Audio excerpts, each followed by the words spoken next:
She was too fat to dance, too ugly to wed, but he removed the sack and proposed instead. Dodge Creek, Colorado, winter, 1882. Snow had not yet fallen, but the wind already bit like sharpened bone. It sliced through the alleys behind the blacksmith's shop, catching on shutters and frozen troughs.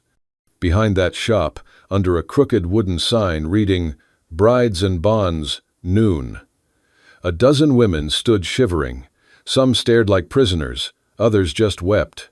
One among them stood different, not because she stood tall, but because she stood hidden.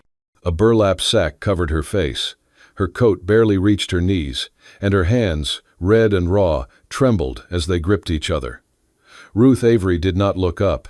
She did not shift. The sack scratched her cheeks with every gust of wind, but it was better this way. Let them laugh without knowing. Let them hate without seeing. She had not chosen this. Her parents, both taken by fever that spring, left her with a rusted stove, and a cousin who saw her as nothing more than $2 and a registry form. "Too fat to dance," he muttered, "too plain to wed." She once dreamed of dancing, in another life, in another body. "Clear the way, boys, she's next." The voice came from Mr. Gaunt, the general store owner turned auctioneer. He gestured with the tip of his cane toward Ruth. A ripple of laughter moved through the crowd of miners and drifters by the fire barrel. "She ain't much to look at," he called. "Big as a barn, face like a mule, so we bagged it. Startin' at $2. Any takers?" More laughter. One man whistled. Another spat. Still, Ruth didn't move. She imagined shrinking. Her knees buckled, her throat burned. She heard her mother's voice, long buried. "You've got music in you, Ruthie. No weight in the world can stop a heart like yours." Then silence cut through the cruelty. Boots stepped forward, not hurried, just steady. $2, said a low, calm voice. Male, measured. A few heads turned. Ruth could not see him, but she felt something shift in the cold air. It wasn't pity. It wasn't disgust. It was quiet. Gaunt blinked. "You serious?" "I said 2, the voice replied. "You want more." Then came the clink of 2 silver coins on the crate. "Well," Gaunt muttered, "cheapest wife in the West. She's yours. Take her before she freezes." This time, no one laughed. The man stepped close. Ruth felt his presence near, but no hand grabbed her, no voice barked orders. "Can you walk?" he asked. She nodded under the sack. "Then come on, storm's coming." That was all. He didn't lift the sack. He didn't tug her arm. He just turned and walked, slow and sure. And she followed. She had no name for him. No understanding of why he stepped in. Only his footsteps and the bitter wind between them, and something she hadn't felt in months. Dignity. They passed the stables and the saloon. The same places where boys once called her pig face. No one said anything now. The sack stayed on, but the crowd parted without smirks. At the edge of town, the snow began to fall, dry flakes, stinging skin. The man helped her onto a tall roan horse without asking her weight. His hands were work-worn, his saddle weathered. Then he mounted behind her and finally spoke. "My name's Thorne Callan," he said. "I own a ranch west of the ridge. It's quiet. You'll have your own room. You can talk or not. I don't need a servant. I just didn't want to leave you behind." Her throat tightened. So many words had been swallowed across the years that her voice barely remembered how to speak. But one did. "Thank you." They rode into the rising wind, 2 shadows on horseback. A man who had lost love, a woman who had never known it, and behind them, Dodge Creek vanished in the cold. The sack stayed on for now. But something beneath it had already begun to thaw. The wind worsened as they rode west, silence heavy between them, broken only by the creak of leather and the roan horse's steady snorts. Ruth sat stiff in the saddle, hands clutched to the horn, the burlap sack brushing her lips with every breath. She waited for it. The questions, the ridicule, the command to speak, the moment he would demand what he'd paid for. But none came. They stopped once beside a frozen creek. Thorn handed her a blanket from his saddlebag. She took it, slow and unsure. He did not touch her. As dusk turned the sky to violet, a cabin appeared between two hills, its sloped roof patched, chimney smoking, and a crooked fence guarding it from the cold. "You can tie the horse there," Thorn said, dismounting. Ruth hesitated. Then his hand found the reins, not rough, just steady, and he helped her down with one motion before stepping back. Inside it smelled of pine smoke, old leather, and stew. Ruth hovered near the door, sack still on, unsure where to go or if she was even welcome. Thorn ladled stew into a tin bowl and placed it on the table. Then he gestured toward a hallway. "There's a room back there," he said. "The bed's clean. No one's used it since my brother passed through." Ruth didn't move. He sat down at the table and picked up his own bowl. "Eat if you want, or just have the bread. You don't need to talk." Still no sharpness in his voice. Just quiet matter-of-factness. She took the bowl and sat opposite him, fumbling with the spoon through the sack. He didn't look at her. Only asked, "Do you know how to ride?" She paused, then nodded once. "Good. Snow'll trap us by February. If we need to get out, you'll have to manage." That was it. He finished his food, nodded toward the hallway, and disappeared into his room, door closing gently behind him. Ruth didn't sleep. She lay on the bed, sack still on, waiting for footsteps that never came. At dawn, the scent of coffee drifted in, followed by the rhythmic crack of wood splitting outside. A day passed, then 2, then 5. He spoke little, she less, but a rhythm formed. He left early. She swept the hearth.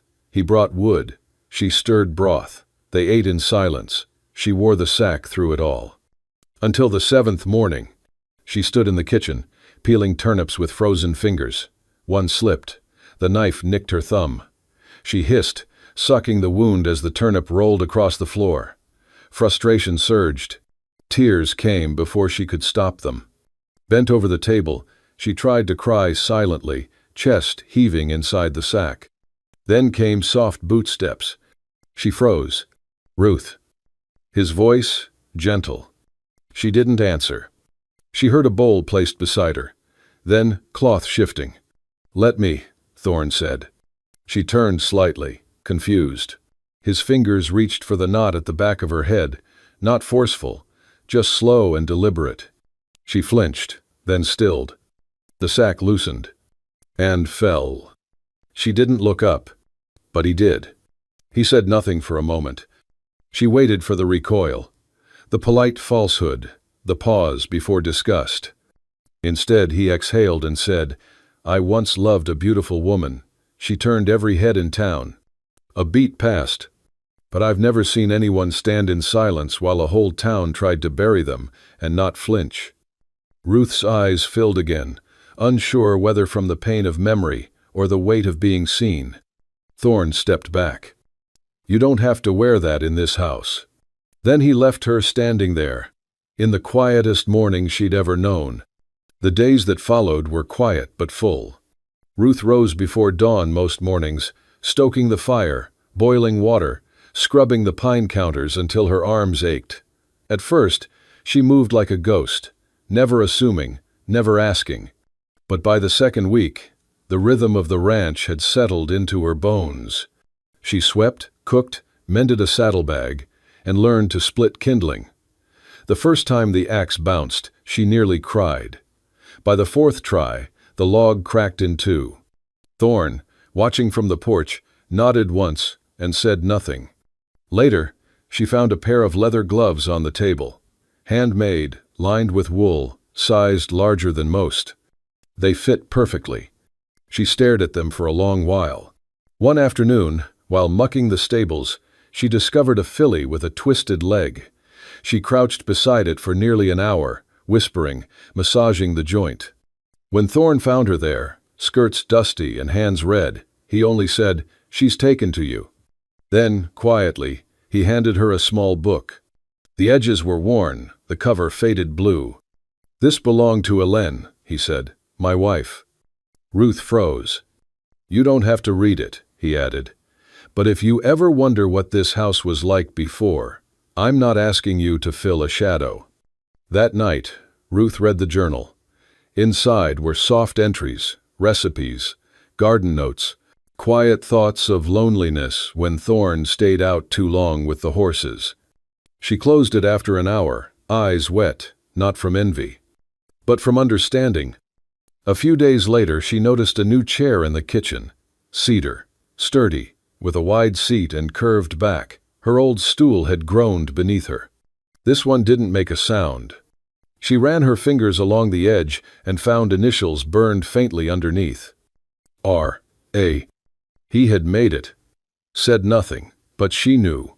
One night, a storm rolled in fast and fierce. Thunder echoed, sleet rattled the windows. Thorne had gone to check traps that afternoon and hadn't returned by dusk. Ruth paced until her legs ached. When he finally came back, soaked and shivering, she didn't ask questions. She took his coat, handed him a towel, and poured hot water over ginger and honey into a chipped blue mug. He sat by the fire, steam curling off him. She passed him the cup. He took it, their fingers brushing. He didn't pull away. He touched her wrist, gently. Then nodded. His eyes, usually distant, held something new. Thank you. That week, something shifted. Their silences warmed. Thorne began leaving firewood by her door. She began humming at the stove. One morning, he asked how she kept bread soft in the mountain cold. My mother, she replied. She taught you well, he said. The words stayed with her all day. After dinner one evening, Ruth stepped into the stables. The moon hung high. Rain began to fall in thin sheets. The scent of hay and leather filled the air. Horses slept. She stood barefoot on the packed floor. And then she danced. Not like a ballerina, like someone who remembered what music once felt like. Her arms moved, slow and hesitant. Her feet slid across straw and dirt. No rhythm, no audience. Just motion. A voice behind her said, I never learned to dance. She froze. Thorne stood at the door, coat damp, eyes soft. I'm sorry, she stammered. I didn't mean. I'm terrible at it, he said, stepping forward. But if you're willing, maybe you could teach me? He held out his hand. Ruth stared, then placed hers in his. At first, they stumbled. His boots bumped hers, her steps faltered. But they kept moving. Under the stable's leaking roof, with horses breathing beside them and rain tapping softly, they danced. No music but memory. No spotlight but the moon. And in Thorne's gaze, calm, unwavering, free of pity, Ruth saw what she'd longed for her entire life. Someone who did not look away. The town looked different now, though Ruth suspected it was not the buildings that had changed, but her. She sat beside Thorne in the wagon, fingers curled tightly in her lap, head low beneath the edge of her bonnet. The sky hung heavy with spring thaw, and patches of brown slush lined the muddy road into Dodge Creek. It had been over a month since she'd last seen it, since she'd been bought in front of it. Now, she was returning. Thorne was silent beside her, one hand holding the reins, the other resting casually on his thigh. He didn't seem nervous, he never did. But Ruth felt every heartbeat like a drum in her ears. Every bounce of the wagon reminded her of the burlap sack, the jeering, the bargain her life had become. They stopped outside the general store. He jumped down first, then turned and held out his hand. Ruth hesitated. She had no sack now, no shield. Just her face, her body, her name. All things the town had once laughed at. A door creaked open across the street. A woman leaned against a porch post, elbow nudging another. The whispers began like wind through dry corn stalks. That her? Lord, it is. The burlap sack girl, now the mistress of a horse ranch? Ruth froze, her breath caught, chest tightening. She stepped back, half-turned toward the wagon, her instinct to flee so strong it almost moved her feet. Thorne caught it. He said nothing at first. Just bent down and knelt. In the middle of the muddy street, In front of half the town, Thorne Callan went to one knee before her. Then he pulled a worn handkerchief from his coat pocket and reached for her foot. The hem of her dress was stained with slush. One boot bore a splatter of thick, ugly mud. With slow, deliberate care, he wiped the mud away. He did not look at the gawkers. He did not hurry. When he stood again, he turned to face the townsfolk. His voice, though calm, carried like a shot across still water. "She is not a discounted item," he said. "She is not a joke or a debt or a pity." He paused. "She is the reason I am still standing here and not buried beside my wife." The street went silent. Not stunned into awkwardness, but something deeper, something reverent. No one laughed. A few lowered their eyes. A man at the water pump cleared his throat awkwardly. Even Mrs. Gilbreth, who'd once said Ruth had the posture of a plow horse, stepped back into the shadows of her porch without another word. Ruth's throat ached. She did not know whether to cry or run or kiss the man in front of everyone. Instead, she reached for his hand. Thorne didn't say anything else. He simply helped her down, tucked her hand under his arm, and together they walked into the store, past shelves of flour, beans, and judgment that had lost its sharpness. As they moved through the narrow aisles, Ruth could still feel eyes on her, but not with the same weight. There was hesitation now, respect, maybe even shame.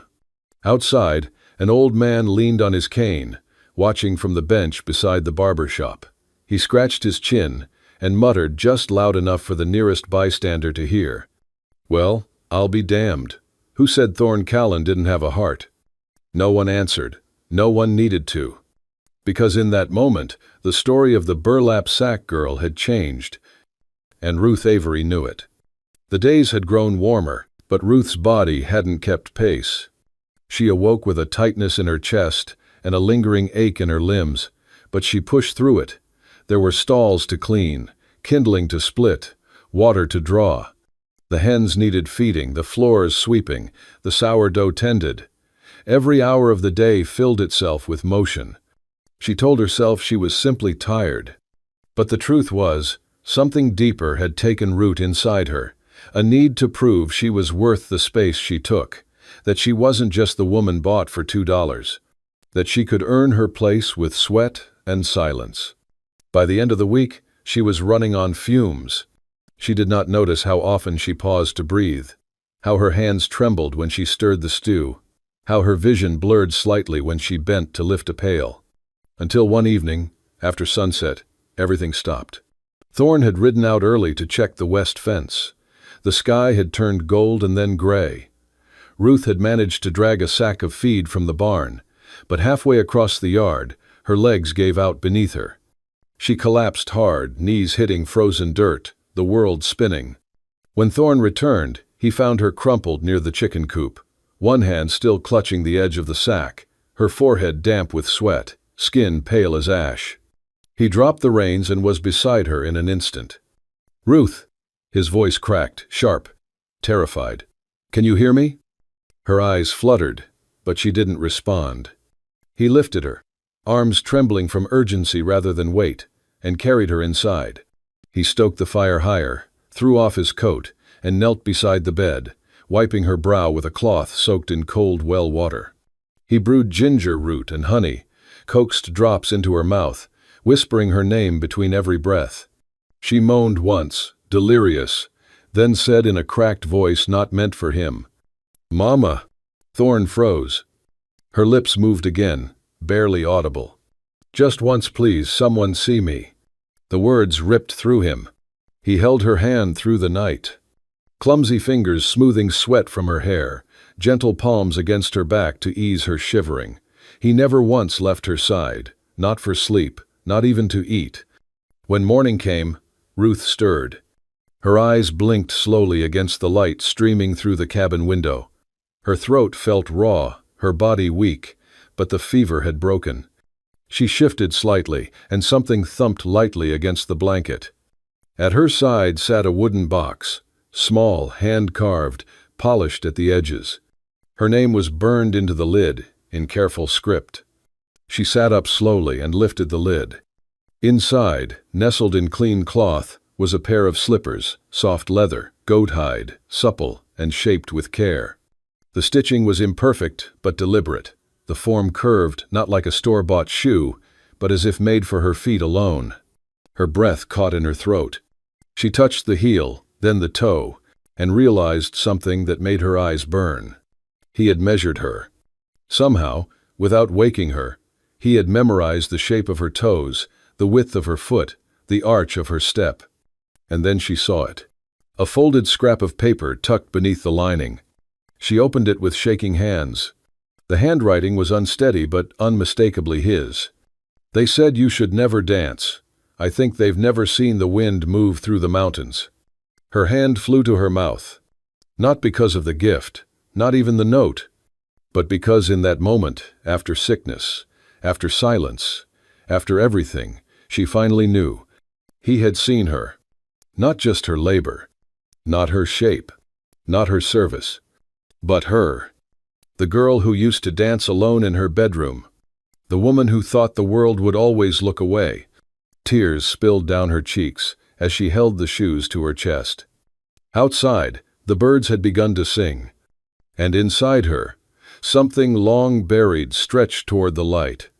It was the last thing Ruth expected. The sound of a wagon pulling into the yard, wheels creaking, boots clattering on the front steps. She was kneading bread when the knock came, sharp, impatient. Thorne had ridden into town early that morning. She wiped her hands and opened the door, expecting a neighbor or delivery. Instead, a woman she had never seen stood there. Elegant, tall, her dress finely stitched, travel-worn but expensive, auburn hair twisted into a perfect coil, gloves that had never touched mud. "Is Thorne Callan here?" the woman asked, stepping inside without invitation. Ruth blinked. "He's out. May I help you?" The woman's eyes scanned the room with cold precision. "I am Eliza Maynard, Ellen's sister." Ruth's breath froze. The sister of his late wife. "I've come to settle some family matters," Eliza continued, glancing at the hearth and the wooden chair Ruth used, "and to collect what remains of my sister's estate." Ruth steadied her voice. "I believe the estate belongs to Thorne." A thin smile. "And yet he seems to have replaced her, with a girl who cooks stew and wears gloves too large for her hands." Ruth said nothing. Eliza moved to the mantel, fingering a carved wooden box Thorne had made. She sighed. "My sister had grace. She read poetry before breakfast. And you." Her eyes narrowed. "You were purchased for $2 and led here in a sack." A sharp catch in Ruth's throat. "You cannot possibly think you belong in this house," Eliza said. "A woman who was sold like livestock cannot stand where a Callan once stood." Still, Ruth said nothing. Her silence was not weakness, it was steel. She stepped outside into the cold. The insult hung in the air like driftwood in the wind. She refused to be weighed like a piece of property. Moments later, Thorne returned. He found Ruth on the porch, shawl wrapped tightly, hands clenched. Their eyes met, briefly. He saw enough to know something had gone wrong. He entered the room. Eliza stood squarely in the center, storm-faced. "You brought her into your home," she said before he could speak. "Into Ellen's place." "She lives here," he replied simply. Eliza scoffed. "So it's true. You replaced my sister with someone the town wouldn't even take as charity." Thorne's jaw tightened. His voice dropped. "Don't. She is an embarrassment to your name." "Eliza." "She was bought, Thorne." "Yes," he said quietly. "She was." He took a step forward, each word sharp with restraint. "But what you don't understand is, Ruth did not replace Ellen. No one could." Eliza crossed her arms. "She didn't walk in here and take something from you." He glanced toward the door where Ruth had stood. "She gave it back to me." He let his words hang. "I was a dead man walking, breathing, eating, speaking, but buried. Ruth didn't just walk in, she pulled me out." Eliza's eyes flickered. She did not interrupt. "If you cannot see that," he finished, "then maybe you never understood your sister at all." Silence followed, heavy, full of truth. Eliza turned, collected her gloves off the chair, and walked to the door. Her steps echoed across the floor. At the threshold she paused, looked back, maybe to speak, confess, but she left without a word. As her wagon rolled away, disappearing into trees, Thorne stepped outside. Ruth sat beneath the porch awning, the wind stirring her shawl. He did not sit beside her. He knelt. Startled, she watched him reach for her hand, not to pull her up, but simply to hold it. "She doesn't know what she's talking about," he said quietly. "I know," Ruth whispered. "I meant what I said in there." Her lips trembled. "You pulled me out, Ruth, not into someone else's place, into mine." She closed her eyes against the sting of his words. And for the first time since Eliza came, she allowed herself to believe it was not pity. It was choice. The morning sun never rose in Ruth's eyes that day. She awoke before the roosters, her heart pounding as though already running from something. Quietly, she packed. A shawl, the soft gloves he made, the leather slippers he'd crafted, and the letter. She placed the folded sheet on the nightstand beside his pocket knife and the old photograph of his wife, then closed the door and walked through wet grass, never glancing back at the cabin. By the time the rain began, first gentle drops, then a steady drum on wood, Ruth had already gone miles away. Her dress felt heavy with goodbye, her boots squelching through mud she barely noticed. Inside, Thorne woke to a still house, the bed cold, the stove dying, echoes where laughter used to live. He found the note, her handwriting soft and slanted. "I know I am a scar in the story of your life, Thorne, a reminder stitched over a wound. I thank you for seeing me. But I do not wish to be a burden you carry out of kindness. Please live free. I will be all right." His hands shook. The wind rose outside and thunder rumbled as he pulled on his coat, saddled the roan, and rode into the storm with a heart louder than his horse's hooves. He knew where she'd gone. She had once spoken of a chapel on a hillside, the place where no one could see my face when I prayed. Only my voice mattered. As lightning slashed the sky, the derelict door stood ajar. He dismounted, boots sinking into mud, the hinges groaning like a sigh. Inside, the air was cold, and there she sat, curled near a broken pew, knees to chest, cloak drawn tight. She didn't look up until he said softly, "I brought something." She turned. He held the burlap sack she had worn the day they met, folded neatly, treated reverently.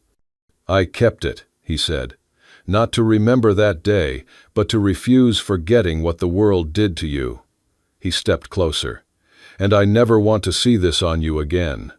He let the sack drop to the floor. Then he knelt. In his hand was a worn band of braided leather with a single green stone. "I first saw you with a sack on your head. That's the ugliest truth I carry." His voice faltered. "The world made you believe you were unworthy of light, that you needed to hide. But I've seen your strength, your kindness, your fire." He met her eyes. "I've seen you, Ruth." He drew a breath. "So I ask, no sack, no crowd, no fear. Will you marry me?" The storm outside hushed, like someone finally listening. Ruth stared, not with pity, but with recognition. Slowly she rose, walked forward, and knelt. Her hands closed around his. For the first time, she didn't look down. "I thought I had to be small to be chosen," she whispered. "But you never asked me to shrink." He smiled, forehead touching hers.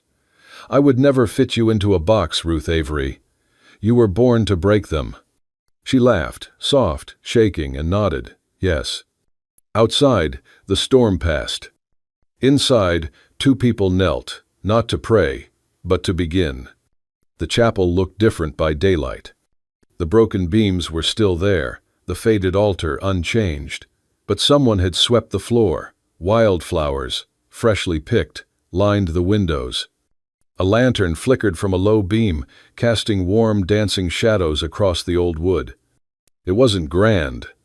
It was sacred. Ruth stood at the edge of the aisle in a simple white dress. The fabric was coarse, homespun, stitched by hand, but every seam held care. At her feet were the goat leather slippers Thorn had made, now polished to a soft sheen. He stood waiting, suit brushed clean, hair damp from a hurried wash in the creek.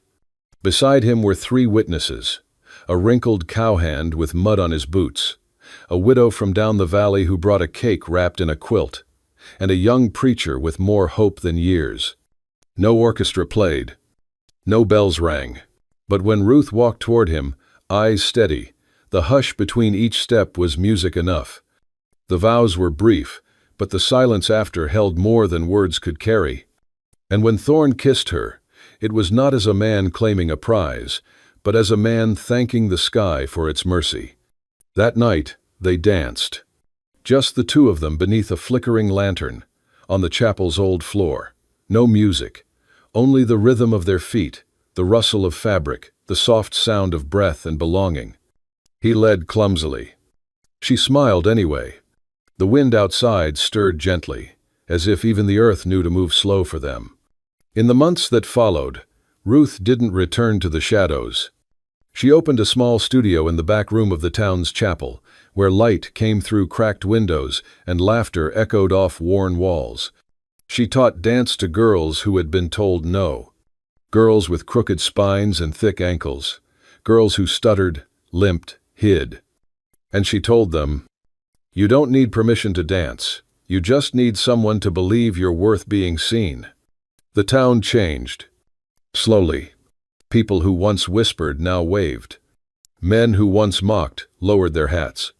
Women who once crossed streets now stopped to ask her about classes. She never wore the sack again. But she didn't throw it away either. She kept it hanging in the corner of the studio, clean, folded, and untouched, a reminder, a relic.